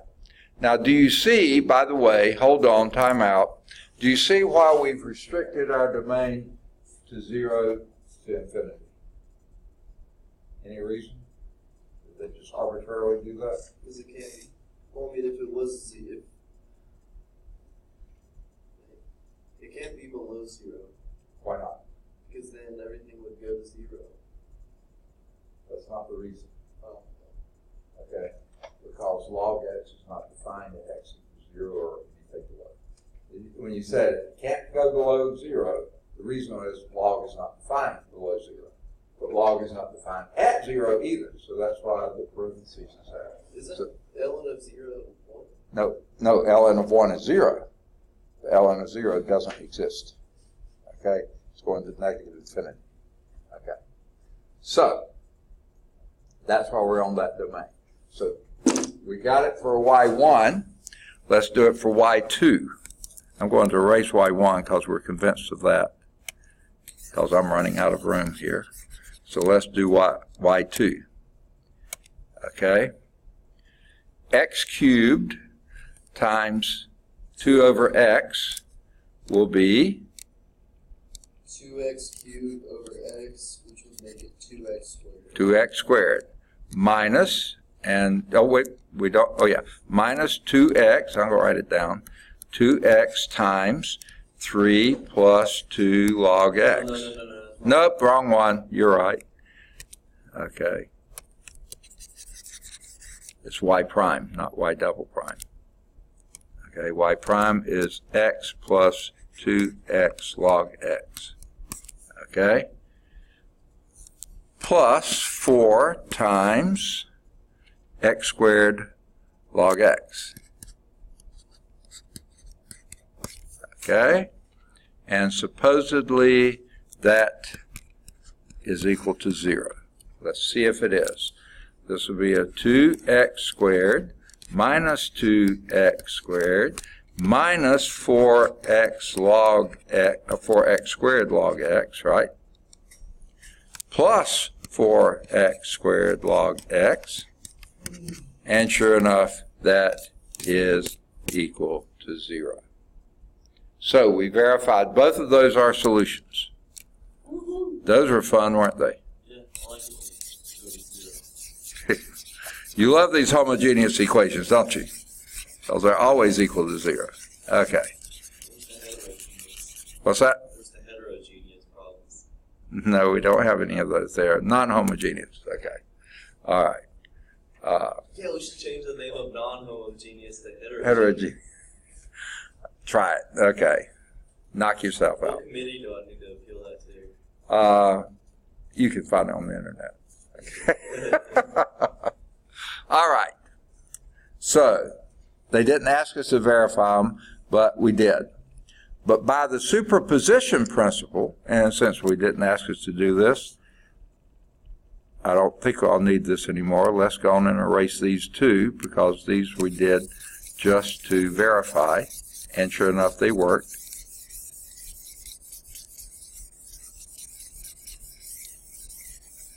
Okay.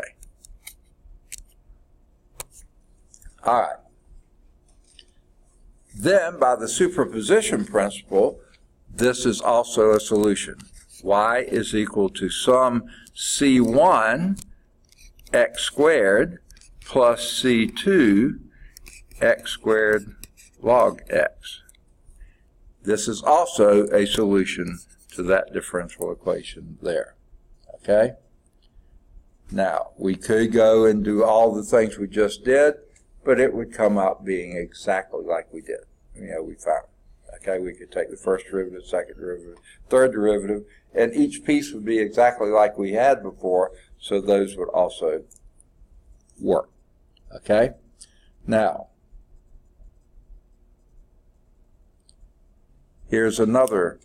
Let me go on and erase this one, because we might need more room. All right to erase? Yeah. Okay. Here's a function, y is equal to e to the 7x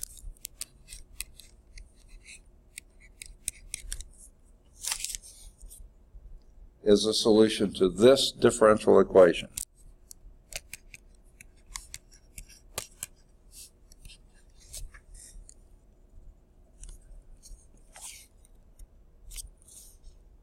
Y double prime minus 9y prime plus 14y is equal to 0. Y double prime plus 9, I think it's, no, minus 9, sorry.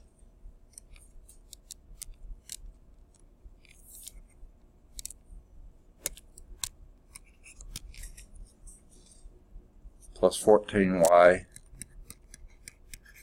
is equal to 0. That is a plus. Okay?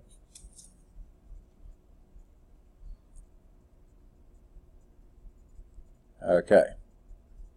Now that differential equation is linear, and what else they say? And homogeneous or homogeneous. Exactly. Okay? Now, let's verify that. How would we verify it? We gotta make it, first of all, we need to take the derivative of all the vowels. Yeah. Of this, right? Which would be? Oh man, hold up. We just go ahead and put an ln on that or something. No. Please. Alright, that one's chain rules, so it's gonna be 7e to the 7x. Got it. And y double prime? 49 e to the 7x. 7x. Okay, let's plug it in here. We gotta do triple because I need a calculator on that one. You better not have needed one. Okay. What does that give you? That's gonna give us 49e to the 7x minus, is that a 9? Or 7? That's a 9. 63. Oh, wow, I'm impressed. Okay. 7x. E to the 7x. And that one's gonna be, hold up, I can do this one. I got it. 14e to the 7x. If you couldn't do that one, you're out of the class right now. I mean, gone. Okay. That's gonna be, make it a little dramatic. What's that? Can we factor that? Wait. Just add. Oh. This is going to be 0. Yes, it will, because 49 and 14 is 63. So that, sure enough, is 0. Okay. So we verified it. Okay. Now, because that's a solution, then you can also say that any y, which is c e to the 7x, is also a solution. So we got to work this one up too? No, you don't need to. I mean, you do it and you just have a C here, you have a C there, you have a C there, you have C there, there, and there, and it always works out completely. Okay? Now,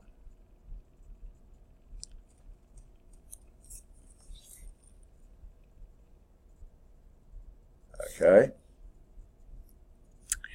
for any C you put in there, and they put a few in, 9e to the 7x will work. I don't want to do all those multiples, but you could. 0 e to the 7x will work.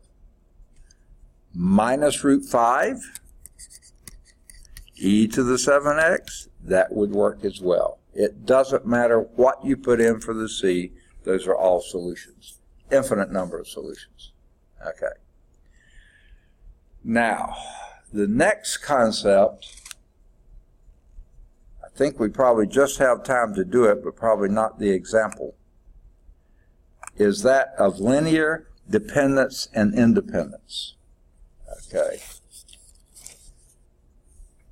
Here we have a set of functions.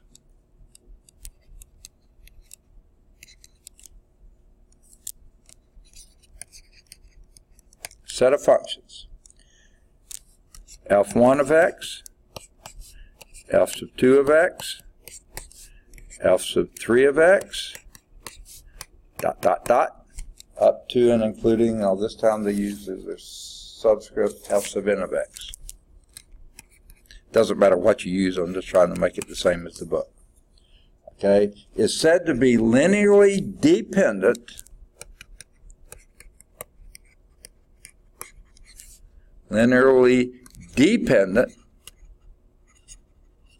okay, there's an N in there that didn't show up, dependent on an interval I, okay, if there exists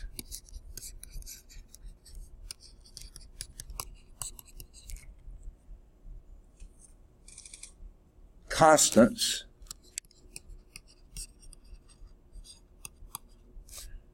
C1, C2, C3, up to C sub n. Goodness, my nose is itching. Not all zero. Some could be zero, but they all can't be zero. Not all zero, such that, so many ifs and such that's in here, you can come up with some combination of C1 alpha 1 of x plus C2 alpha 2 of x plus C3 alpha 3 of x plus plus C sub n alpha sub n of x and make it equal to 0. If there is some set of C's, any set of C's, as long as they're not all 0, it could be that just about all of them are 0 except 2, okay? And if you have at least 2 left that are not 0, and you can come up with that linear combination like that and make it equal to 0, this is linearly dependent, okay? Okay, for every x in the interval in I. Okay. Now, if a set, here's the second part of it, if a set of functions, that set of functions, you can, is not linearly independent, not linearly dependent, is not linearly dependent, okay, on the interval,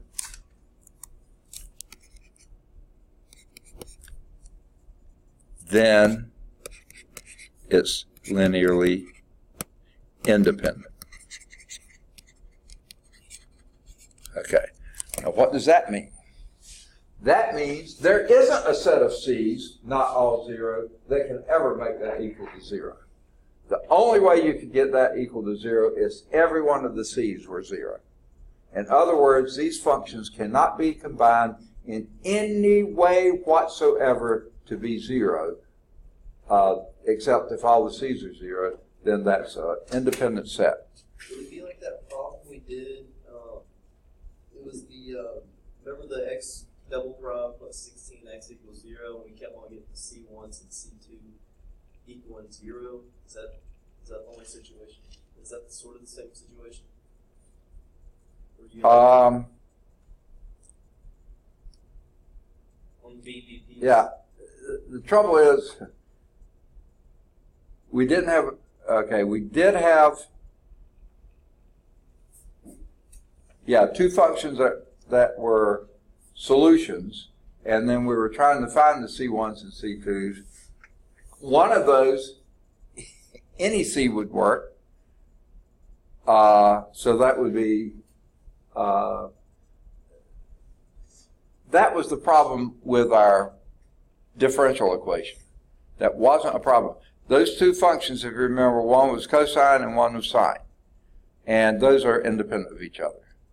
There's I want to say absolutely no place where for all x's in the I, that's the key, for all x's in the I, that any linear combination of sine and cosine will ever equal 0, always equal 0. So our 2 functions work.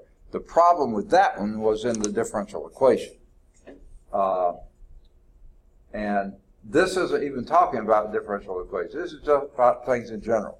For instance, when x is on this axis, y is on this axis, and z is on that axis, those are completely linearly independent of each other, because you can't come up with anything that you can combine those together unless all the c's are 0. You're at the origin. That's the only way that can be the case. So we're talking now not about differential equation, but just linear dependence or independence. Y is equal to 2x. Y is equal to 3x. Are those linearly independent? No, you can multiply the first one by a -3, the second by 2, add them together, and they're 0. So those are linearly dependent. X and x squared, no. There's nothing you can do combining those together to always give you a 0. Okay, so that's what the difference is here. Those were solutions that we couldn't get to work, or they always worked or something, but that was a problem with the differential equation. The sine and the cosine, those were the solutions. They are linearly independent. Okay, so now, yeah, it's time. I just wanted to show you a picture here, what we're talking about here. If you had F1 was x, and F2 was the absolute value of x, there's no way that you can, these are... Well, you could tell the first graph, that's a linear graph. That's a line. Yeah, right. Now, if those are the two, yeah, that would easily be the same. And any line that would be here, here, anywhere else, that would be fine. But since this one goes like this and this one goes like that, there's no way you could add these together for every value of x with linear combinations. If you multiply this by 7, you need to multiply this by 7, but multiplying this by 7 won't give you that, ever. And there's just no way you will do it. So these are examples of two that are linearly independent from each other through the whole thing. Now, if your interval was greater than or equal to 0, then these are dependent. But if you include anything on the negative side, they're independent. Okay? And we'll pick up and do example 5 next time. Any homework? Yeah, I'm sure there is. Hold on just a second. Okay? Let me get my mark in place. Ooh, this is a long section. These first sections always are long, tedious. Okay. Either 1 or 3 or both if they're in the back of the book. 5 or 7 if they're in the back of the book. 9 if it's in the back of the book. 11 if it's in the back of the book. 13 if it's in the back of the book. Then under homogeneous or homogeneous equations, any of the odds 15 through 21, if that's in the back of the book.